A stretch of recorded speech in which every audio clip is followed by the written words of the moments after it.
Dear students, आज हम next chapter शुरू कर रहे हैं क्रमशः ग्रुप। क्रमशः ग्रुप को समझने के लिए हमें पहले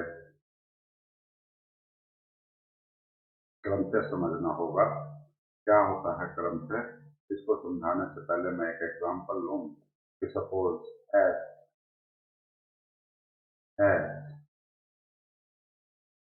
एक एरिक समुच्चय है और उसमें सपोज कितने अवयव हैं?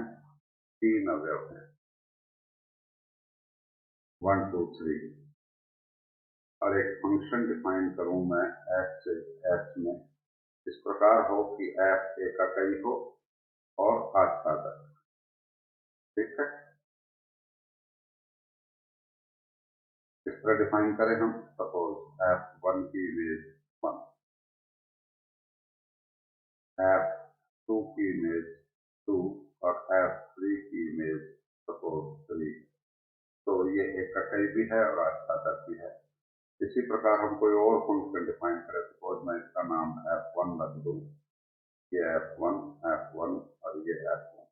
ऐसे ही मैं एक F2 कोई फंक्शन डिफाइन करूं जो S से S में है और इस प्रकार है कि such that F2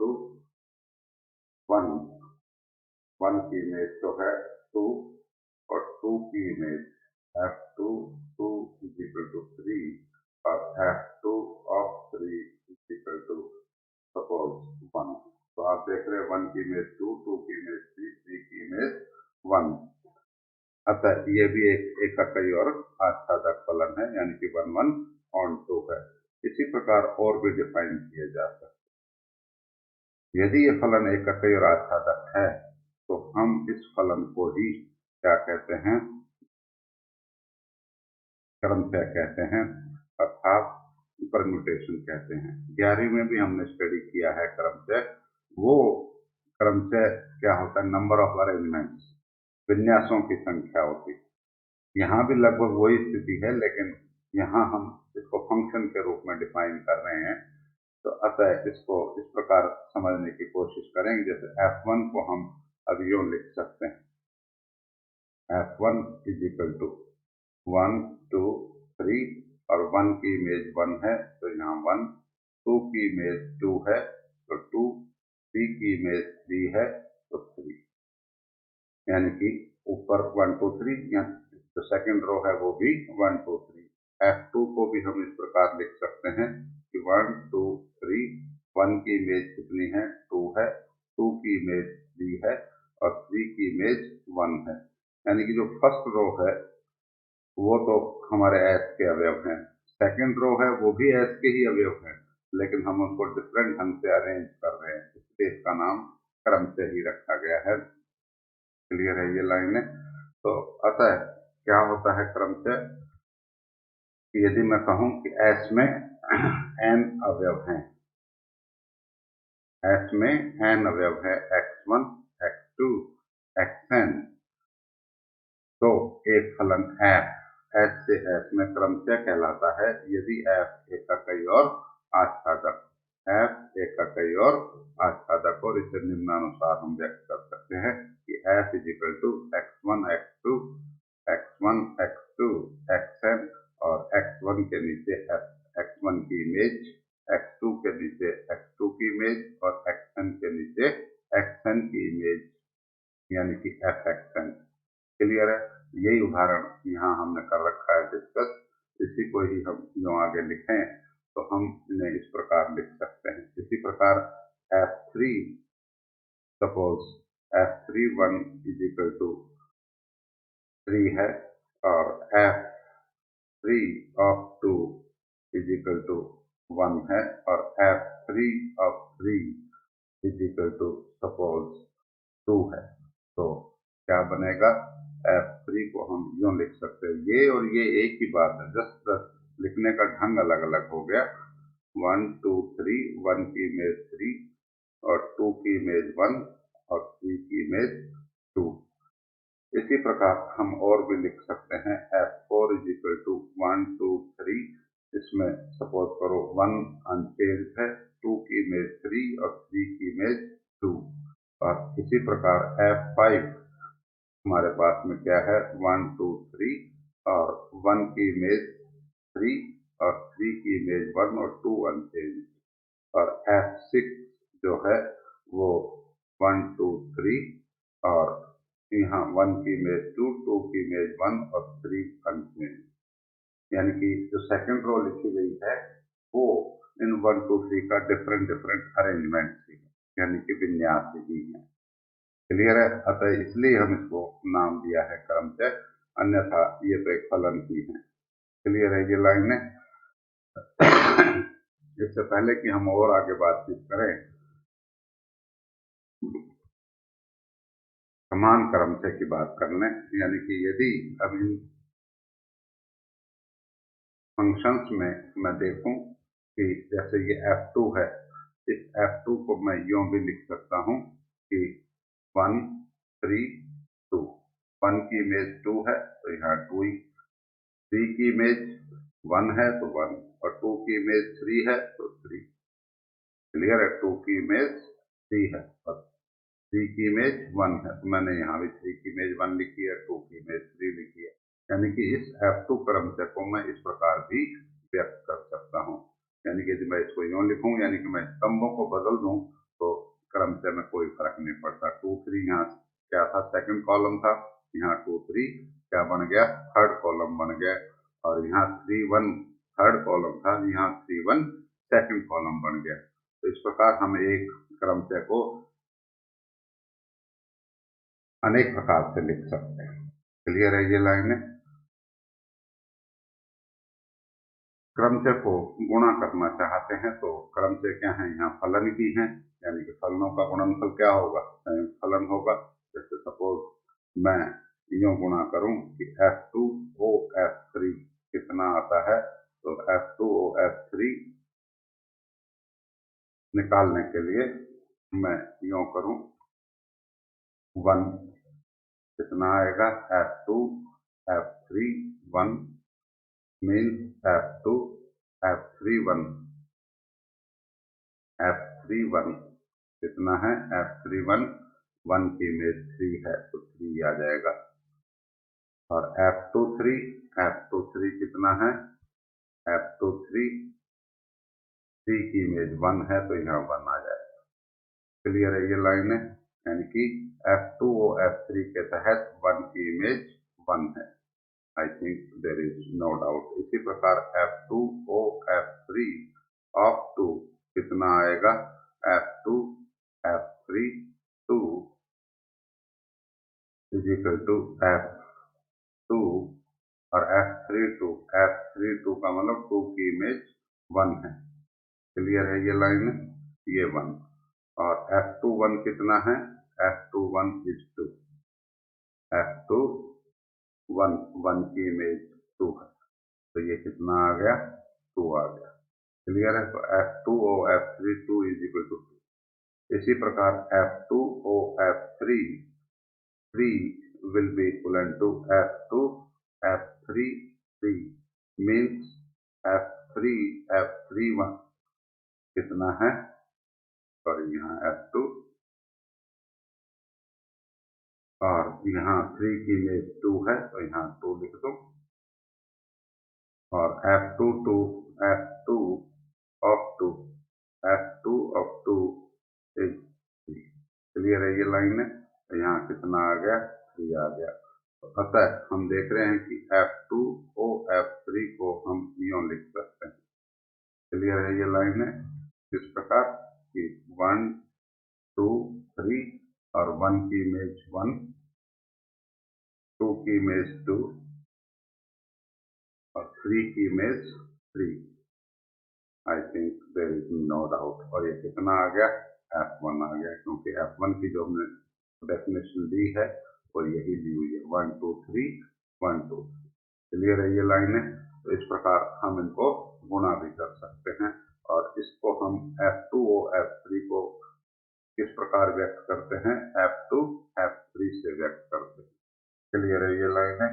और अब हम इसको गुणा करने के लिए शॉर्टकट तरीका देखना चाहते हैं कि किस तरीके से करें।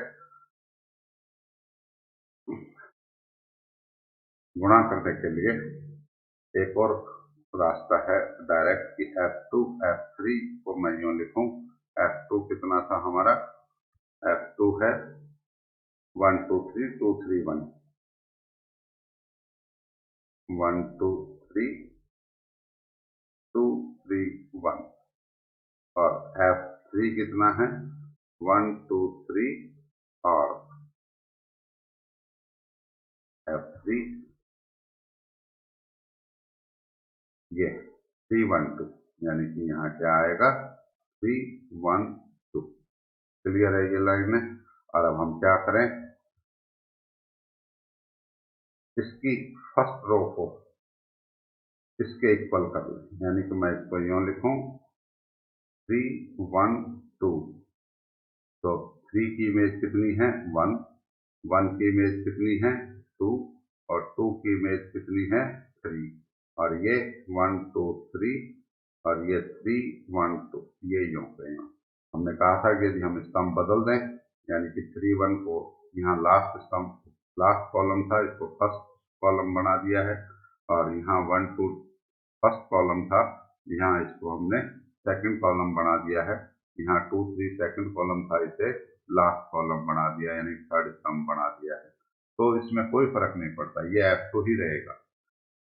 और अब क्या करें, ये 3 1 2 ये 3 1 2 सेम है, तो 1 2 3 ये 1 2 3 और ये रो नीचे वाले से 1 2 3, यानी कि क्या आ गया F1 आ गया। हम इस प्रकार इसको गुणा कर सकते हैं, बजाय यूं करने के हम इसको शॉर्टकट तरीके से यूं लिख सकते हैं। इस प्रकार हम गुणा कर सकते हैं, यानी कि FOG सिंपल क्या है FG और GOF मीन्स GF है। इन जनरल हम जानते हैं कि फलनों का संयुक्त फलन इक्वल नहीं होता है, यानी कि FOG is not equal to GOF, अर्थात FG is not equal to GF। Clear है ये लाइन में। इसी प्रकार हम चेक कर सकते हैं कि ये इक्वल है या नहीं है। यदि मैं सपोज चेक करूं F2 F5 F2 F5 इस तरह करें हम, या F3 F5 ले लेते हैं। F3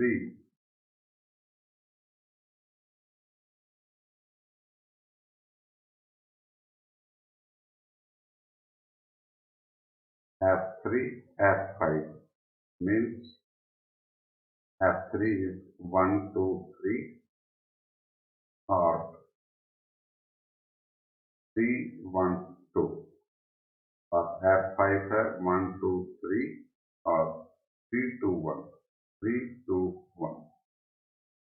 what we will get, मैं क्या करूं, इस रो को और इस रो को सेम कर दूं, यानी कि 3 2 1। अब यहाँ 3 की इमेज देखें 2 है और 2 की इमेज 1 है और 1 की इमेज 3 है।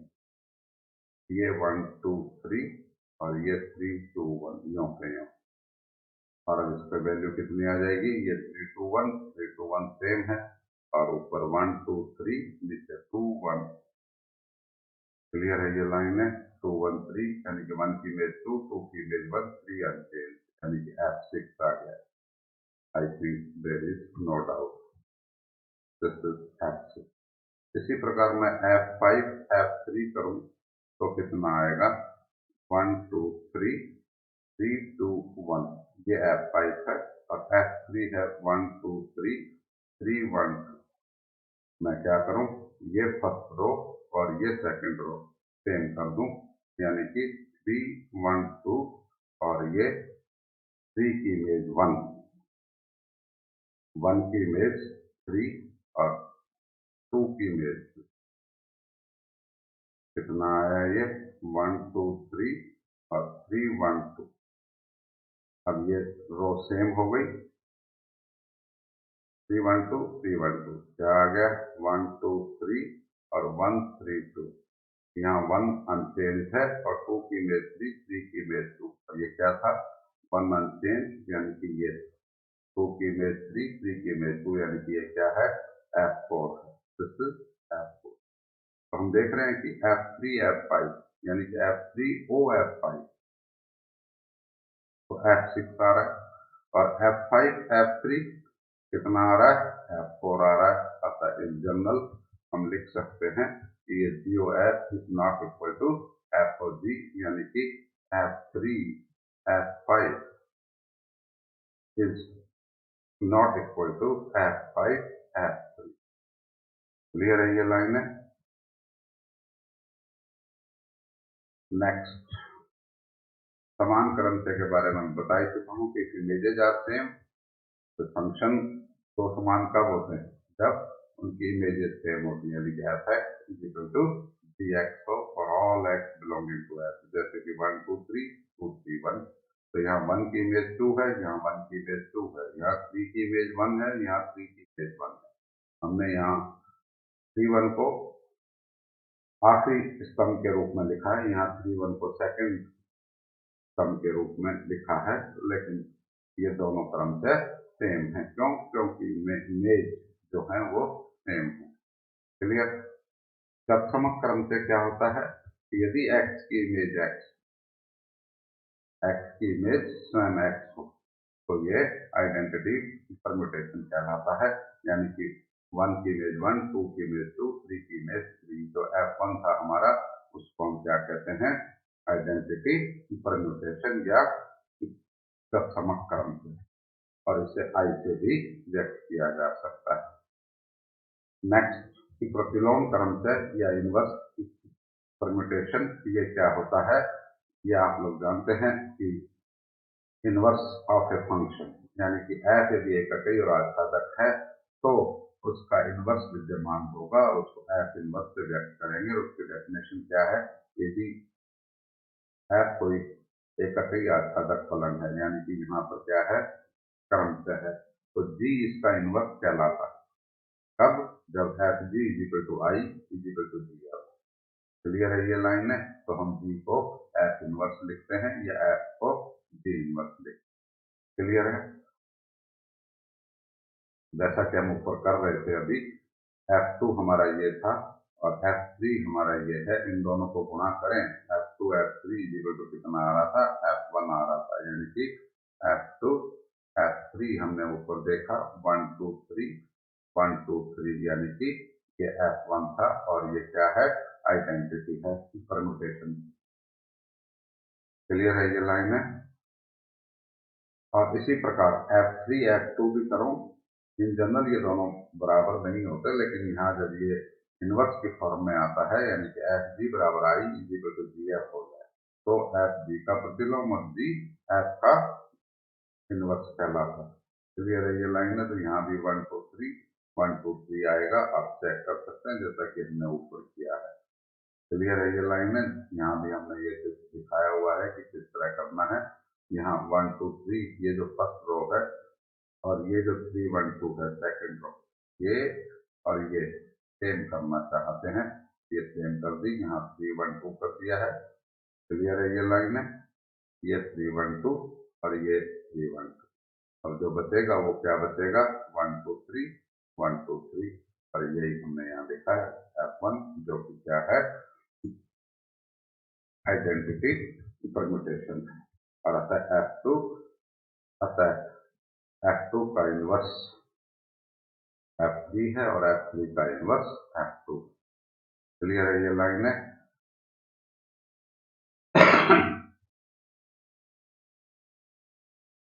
इसके बाद हम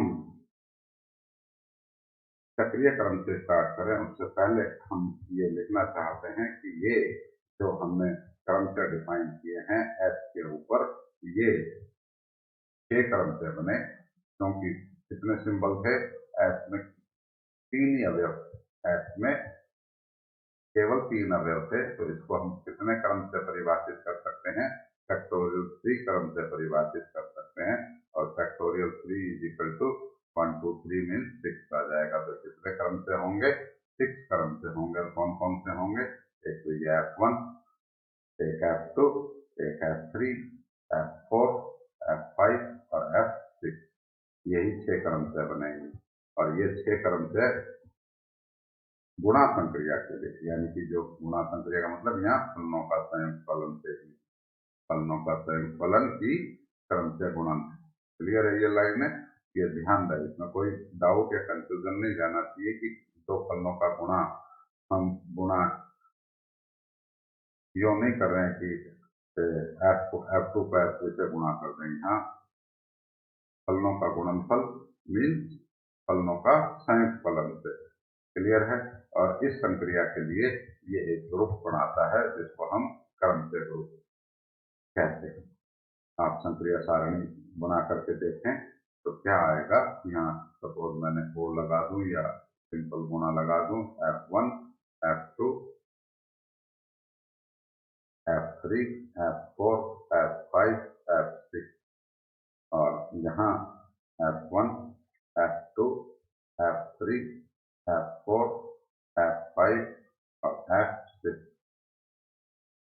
F1 क्या है? आइडेंटिटी परम्यूटेशन है, जब समर्थ अवयव है, यानी कि किसी पे भी ऑपरेट करूंगा तो वही अवयव आ जाएगा।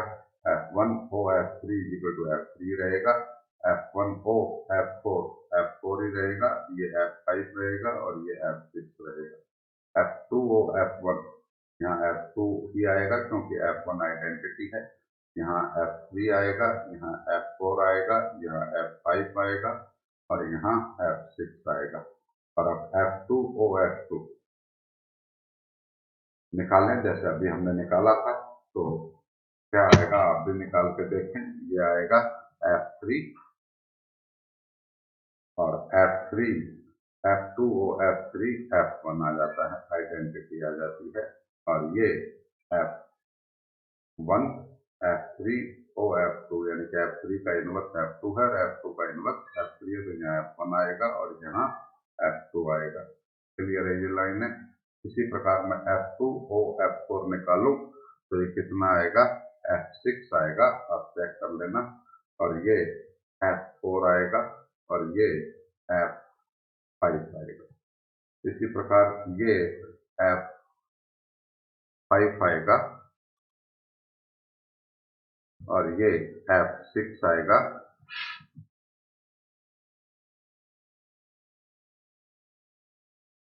और ये F4 आएगा। इसी प्रकार F4 F2 F4 F2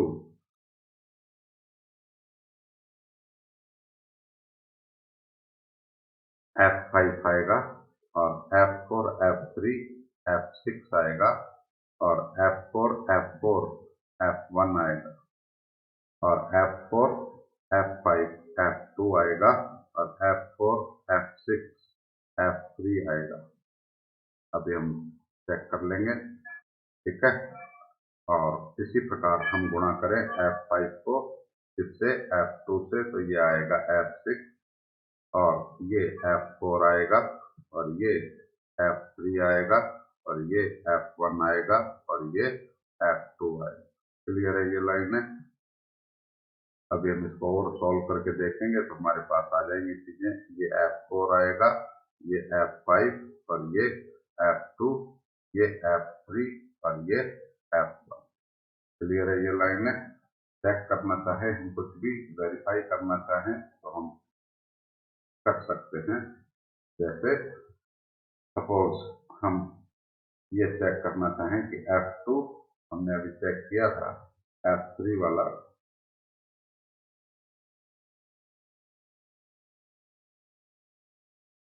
ये F3 F5 F6 आता है, F3 F5 F3 F5 F3 F5 ये F6। क्लियर है ये लाइन में? और F6 sorry F5 F3 F4 आया। क्लियर है ये लाइन में? यहाँ देख लीजिए, ये F4 आया हुआ,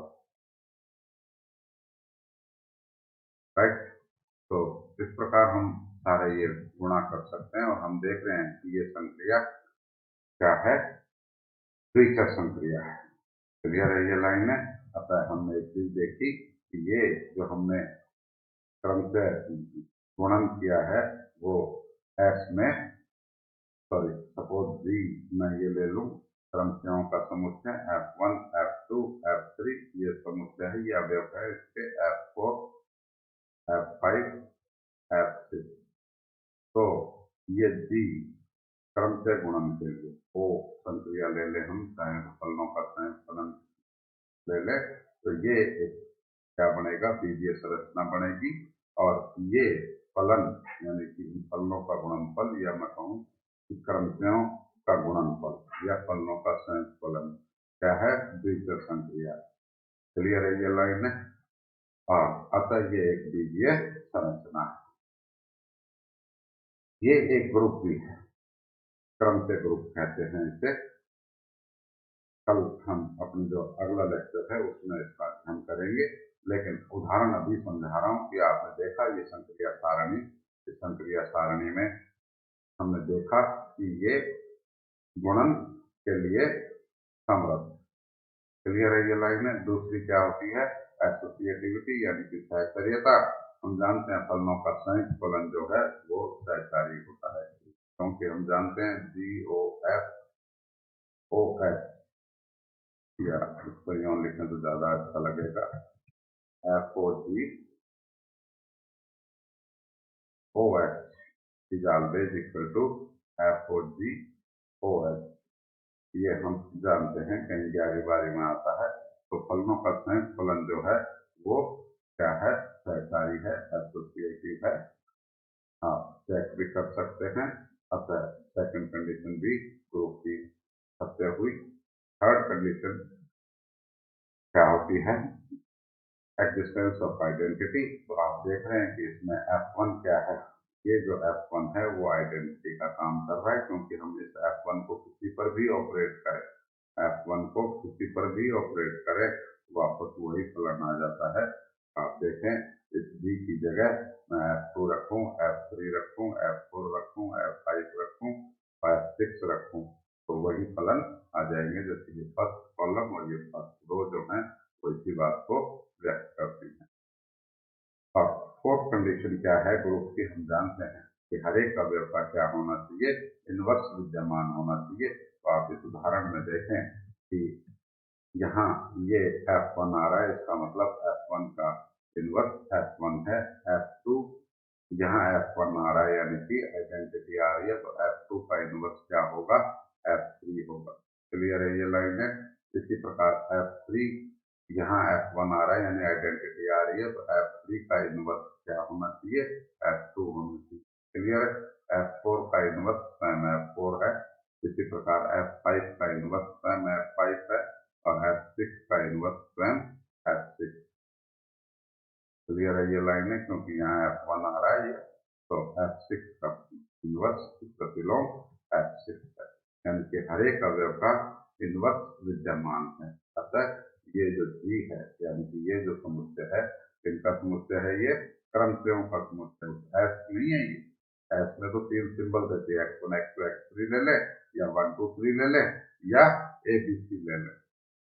क्लियर है ये लाइन है। तो ये जो क्रमशः बनेंगे, ये जो फलन बनेंगे उनका समुच्चय G क्रमशः गुणन के लिए एक ग्रुप होता है और इसे ही हम क्रमशः ग्रुप कहते हैं। कल हम इस थ्योरम को भी सिद्ध करेंगे। अब इसके बाद हम आगे पढ़ना चाहते हैं कि चक्रीय क्रमशः क्या होता है या चक्र क्या बला होती है, साइकिल क्या होता है। साइकिल में क्या है कि जैसे इससे पहले कि डेफिनेशन समझें हम यहाँ को समझने की कोशिश करें कि जैसे ये F1 है, F1 में 1 की इमेज 1, 2 की इमेज 2, 3 की इमेज 3, या तो मैं इसको यूं लिख लूँ 1 एक ब्रैकेट में यानी कि 1 की इमेज 1 बाकी अनचेंज, तो बाकी अनचेंज मीन्स 2 की इमेज 2, 3 की इमेज 3। ये जो है 1 की इमेज 2 तो उसके आगे आता है 1 के बाद 2 और 2 की इमेज कितनी है 3 है, तो यहाँ 3। क्लियर है ये लाइन है। और 3 की इमेज 1 लास्ट वाले अवयव की जो इमेज होगी वो फर्स्ट एलिमेंट होगा। तो मैं इस क्रमशः को F2 को किस फॉर्म में लिख सकता हूँ यूं एक साइकिल के रूप में लिख सकता हूँ 1 2 3। इसी प्रकार ये F3 है, इसको मैं क्या लिख सकता हूँ 1 की इमेज 3 आप देख रहे हैं 1 की इमेज 3 और 3 की इमेज 2, तो यहाँ 3 की इमेज 2 यानी कि उस अवयव के बाद उसकी इमेज आनी चाहिए, और 2 की इमेज क्या है, 1 है। क्लियर है ये लाइन में, 2 की इमेज 1 है, तो यहाँ 2 की इमेज यहाँ 1 है, तो ये ब्रैकेट बंद कर दो, लास्ट एलिमेंट की इमेज फर्स्ट एलिमेंट हो गया। यहाँ 1 की इमेज 1 है तो उसको नहीं लिखेंगे, यहाँ इसको यूँ लिखेंगे 2 की इमेज 3 और 3 की इमेज 2, तो 2 की इमेज 3 और 3 की इमेज 2। बाकी जो अवयव नहीं आया वो क्या है, अनसेड। इसी प्रकार इसको हम कैसे लिखेंगे, 1 की इमेज 3 है, तो ये 1 3 और 2 अनचेंज है और 3 की इमेज 1 है, तो यानी कि ये लास्ट एलिमेंट की इमेज फर्स्ट एलिमेंट। इसी प्रकार यहाँ 1 की इमेज 2 और 2 की इमेज 1, जो नहीं आया एलिमेंट वो अनचेंज। यहाँ 1 2 लिखा है, कॉमा नहीं लगाते हैं, साइक्लिक ऑर्डर में चक्रीय क्रम में लिखे हुए हैं ये तरीके से, तो 1 की इमेज 2, 2 की इमेज 1। बाकी जो अवयव इसमें नहीं आए वो सारे अनचेंज है, यानी कि 3 नहीं आया तो 3 की इमेज 3 है। क्लियर है ये लाइन है। तो इस प्रकार लिखने को हम क्या कहते हैं, साइकिल कहते हैं, चक्र कहते हैं। यदि किसी क्रमचय को हम इस रूप में लिख सकते हैं तो वो क्रमचय क्या कहलाता है, चक्र कहलाता है। क्लियर है ये लाइन है। तो यहाँ हमने यूं ही लिखा है xi की इमेज उसका नेक्स्ट एलिमेंट।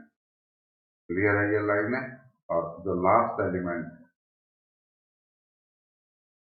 xn उसकी इमेज x1 हो, बाकी xj is not equal to 1 to m, यानी कि इनमें नहीं आया है कोई अवयव इनमें से, तो वो अनचेंज। क्लियर है ये लाइन है। इससे हम यूं एक साइकिल के रूप में व्यक्त करते हैं, x1 की इमेज x2, x2 की image x3 and so on so fourth, और xn की इमेज x1 हो। क्लियर है ये लाइन है, जैसा कि हमने अभी ऊपर बताया। क्लियर है ये लाइन है। और इसकी लंबाई कितनी होती है, इसमें अवयव होते हैं चक्र में, यहाँ m अवयव है तो इसकी लंबाई कितनी है, m है, और यही इसका ऑर्डर भी कहलाता है, इसका ऑर्डर भी यही कहलाता है। यदि f m लंबाई का चक्र है तो इसका ऑर्डर 40 कितनी होगी, 40 इसकी m की होगी। और क्या होती है डेफिनेशन, वही जो ऑर्डर ऑफ एन एलिमेंट है कि a की power n is equal to identity आ जाए, जहाँ n न्यूनतम धन पूर्णांक है, तो ऑर्डर ऑफ a कितना होता था, n होता था। तो यहाँ पर भी f की power m is equal to identity है, और m क्या है, न्यूनतम धन पूर्णांक है, तो f का order of m is equal to m होगा। क्लियर है। और ये हमेशा किसके बराबर होता है, इसकी लंबाई के बराबर होता है। क्लियर है ये लाइन है। I think there is no doubt. Next lecture में हम परम्यूटेशन ग्रुप और कुछ एग्जाम्पल्स करेंगे और उसकी फॉर्म के बारे में भी डिस्कशन